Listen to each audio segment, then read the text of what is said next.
Good morning. Welcome to the 5 a.m. Mester Scrum Show. It's getting later and later, right? It's Mondays. Mondays are rough. Hey, I hope you're all doing well. Hope you had a good weekend. Hope you had some fun. I had too much fun and not enough work for myself. But, sometimes you got to trade priorities here, help the kids out, make sure they're doing. I want to talk about today sprint closeout hangover, like all the things that go wrong. And I was thinking about, I said part two about all the things that happened the last day or so of the kids' sprint before they went to the sprint review for the robotics competition. And I got the robot. Here's the robot, right? I got the robot. And just an example. And I'll have to tell you what I do. I don't tell people, I know where the potential failure points are, like on this one propeller here. I can see they didn't crank it down. Like I tell them, I want you to crush the teeth on the backside for this little plastic thing. And I can look, the bolt is just holding it on by a hair. I mean, seriously, just a little bit of grip in that bolt that's holding the propeller on. And I'm going to talk about a little bit about that. I'm going to talk about a little about a sprint hangover, the things that happen when you try to rush and get a lot of stuff done and not focus on quality effort towards the end there and get quality stuff out the door. So we're going to talk about that today. And this 5 a.m. Mester Scrum Show, I am Greg Mester, Scrum Master and Agile Coach. And I'm going to share the Philadelphia banners. Let's show the Philadelphia banners of the Philadelphia job market, because tomorrow night is Tuesday night when we usually do our job show. So I'm sharing the postings from LinkedIn for agile jobs in the Philadelphia area from last Tuesday. And we just try to have some fun here sometimes. Sometimes robotics are fun. Whoop. Ow. Ow. Ow. Ow. Hurt. See, as you can see, it just fell apart because I just picked it up.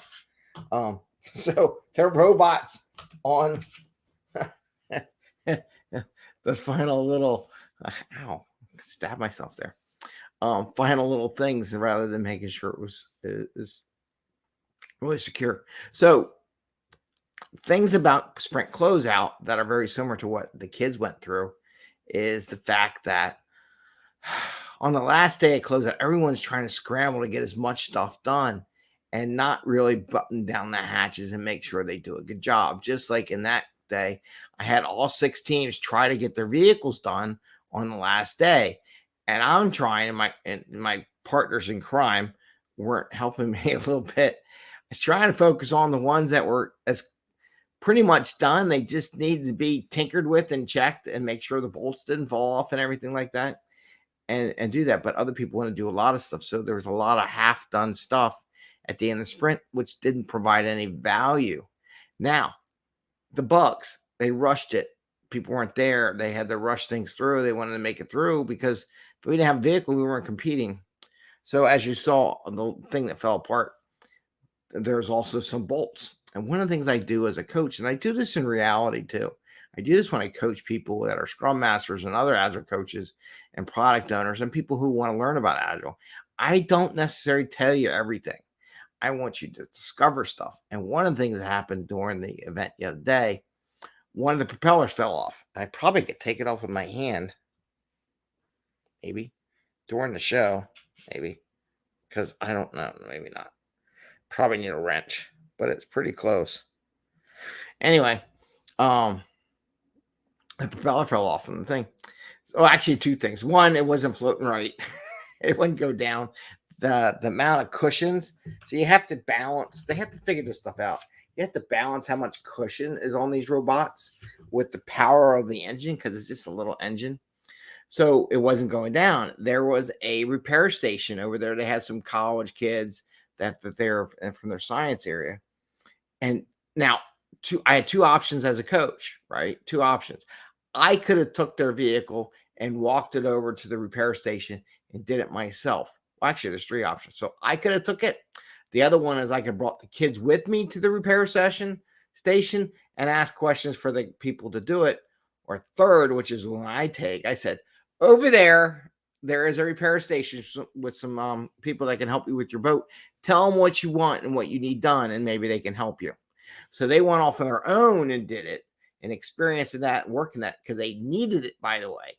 People think, oh, it's quicker for me to do it. However, I had 2 boats. I had to help the other team make sure they were ready, and I couldn't do both things at one time. So the other people, look at this, listen to what I'm doing. This is exactly in a Scrum team. This is exactly what happens in there. You could do all the work for them, but then you can't service all your people, right? They need to learn to do it themselves. Now catch this, follow along. So I'm helping the other one. They finally put their boat in the water. What happens? Propeller falls off, right? They pull it out of the water. They still have time to prepare these things for the competition. They pull it out of the water. What do? Go over to the repair thing, see if they have a wrench so they can help you fix it. What do? They go over the repair thing, go talk to them, get it fixed, come back and compete while I'm helping the other boat and talking to the other crew who's going to be competing the first thing. So there's a prime example how you coach people. You don't do the work for them. As Scrum Master, you don't do the work. As a tech lead, you don't do the work. You guide them and let them discover their path as their own. Because if I didn't do it the first time with just cutting the cushion, right, they wouldn't know that it's okay to walk over there on their own and talk and get some help. Now I encourage them, like, go over there and go fix it, because I don't have time to go hold your hand, right? I do say that part. I'm not here to hold your hand. Go over and find out. So, because sometimes they need that jolt in their brain to, oh, you're not going to do this for me, are you? Like, no, I'm not going to do it for you. You do it yourself. So it's exactly like in a Scrum team. Same principle applies. Now, sometimes you don't want to jolt adults because, but you can subtly do it. Kids, sometimes you need to go like, I ain't going. I got to take this team. You go over there. Get the nerve up. Go talk to them. So anyway. So it's very similar to a Scrum team, what was going on in robotics. But now, why are all these things happening? Because we didn't spend the time at the end of the sprint for the stuff that was really going into production that was done to button it up, prevent those bugs, double check it, make sure we don't have anything going, make sure we don't crash anything, make sure things are working together the way they're supposed to.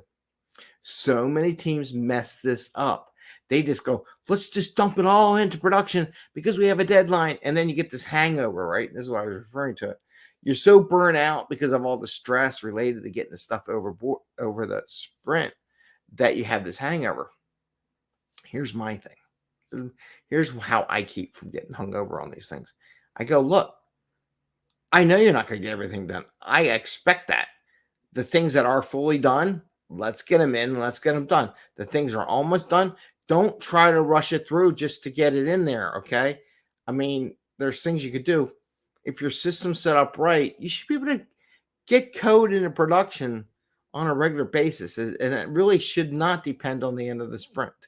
If you're depending on the end of the sprint to get your code in, I got a little thing about your code, how you're doing that, unless there's a big release. You have this monthly thing, but you should be integrated in there. But my thing is, you don't want to put bad code, bad product into the system because you're rushing at the end. You get that where and they got lucky. The troubleshooting people at the end when it went into production, oh, we got to fix the bolt. Classic. So watch out for the hangover and tell your team, don't try to force everything in. I mean, unless it's really, really, really, really critical and you got a release and you got newspaper and it's your final release. But my personal opinion, if you're at that far close to your final release to get stuff in, you're doing a lot of things wrong. I'm going to tell you right now, you need a retrospect on it because you shouldn't be that close to release to the public for newspaper ads and all those advertising and marketing at the last minute. If you are, you're doing your business wrong, right? You're operating wrong. Your procedures, your coding, everything, your procedures. If you're working to that last minute like that to get it in, then you're doing stuff wrong.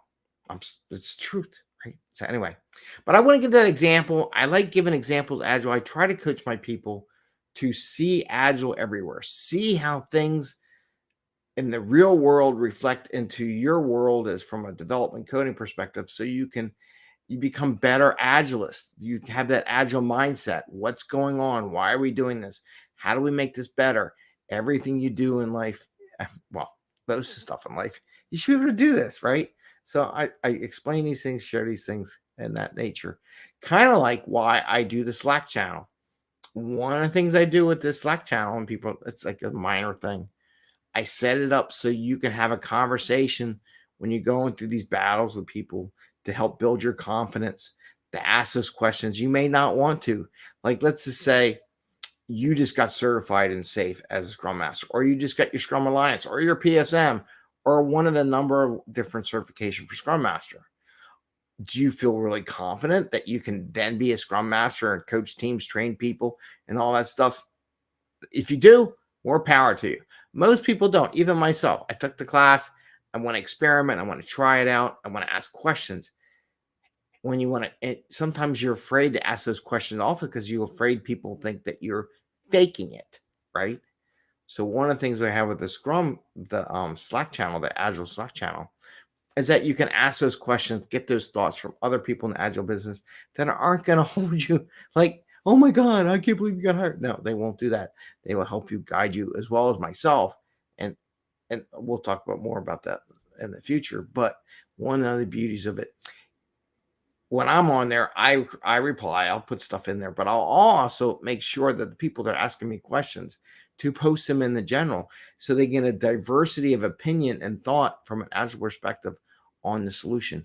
Because if you stick with one solution, you become in a sounding board or an echo chamber, right? You don't want echo chambers in Agile. You want interactions. You want a lot of people interacting and giving you feedback. So that's why we do that. So with that, I'm going to play the Slack channel little ad thing, just to talk about the Slack channel, what it's set up. I probably have to do a new one because it has changed a lot since I first created this little promo video. Let's say I probably should update it. I probably will in the next month or so. But wanted to share it. Something to think about. Think about the end of the sprint. How can you make it not so that you have a hangover and you're all stressed out and the group is burnt out after the sprint? You really need to work on that. With that, let's show and welcome. Thank you very much from the 5 a.m. Mester Scrum Show for all your support and activities and contributing to our program. We are starting to offer this Agile Slack channel where Agile people can come together, talk about different aspects. I just wanted to share some of the things we have: podcasts, masterminding, conferences, job interviews, questions. We do introduction, we do motivation, we talk about Kanban, product owner, QA testing, retrospective, a little bit of everything, celebrating your wins and your Agile practices, things that energize you, sharing different things, different programs. And we wanted to bring this because a lot of these social media engines, it's all based on algorithm and not necessarily what you're interested in this way. And this Slack program that you can comment, contribute, and watch and learn from others in the Agile group at your pace at when you want to do. If you're interested, please send me a message. Connect at 5 a.m. Mester Scrum. We can go on our website. We have a blog post on how to join our Slack channel. I just want to have a 30-minute conversation, make sure this works for you, because we want people that are active, that are going to come in maybe once a week or every day if you like, but not like once every 6 months. We want to make sure people are active and engaged, and this is beneficial for them and us and everyone in the community. It's $10 a month or $100 for the year. It's not very expensive. It's kind of like going to the gym, working out, but at a pace that's affordable for most people and enough to support the program. So send me a message if you think you're interested, and we hope you do join us. Take care. Bye. So that was a little thing.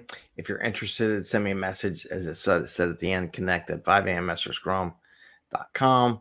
Send me a message. We'll talk about joining up. I am looking for people who are active, that want to participate, that want to grow, and not just sit there on the wall and be a flyer, a wall art. I don't know, whatever it's called. So have a great day. Happy Scrumming. Oh, don't forget, tomorrow night, we're going to do jobs report. It'll be interesting because I'm looking at the Philly one. I'm watching how it went down. Is it continuously going down this week? I don't know. I won't know until I pull the numbers tomorrow, and I'll share them with you. Pretty much you get all the numbers when I get the numbers. So we'll see if it levels out or is it still going down? I don't know. We'll see how all this economy stuff's kicking in. So with that, take care. Have a great day. Happy Scrumming, and see you tomorrow.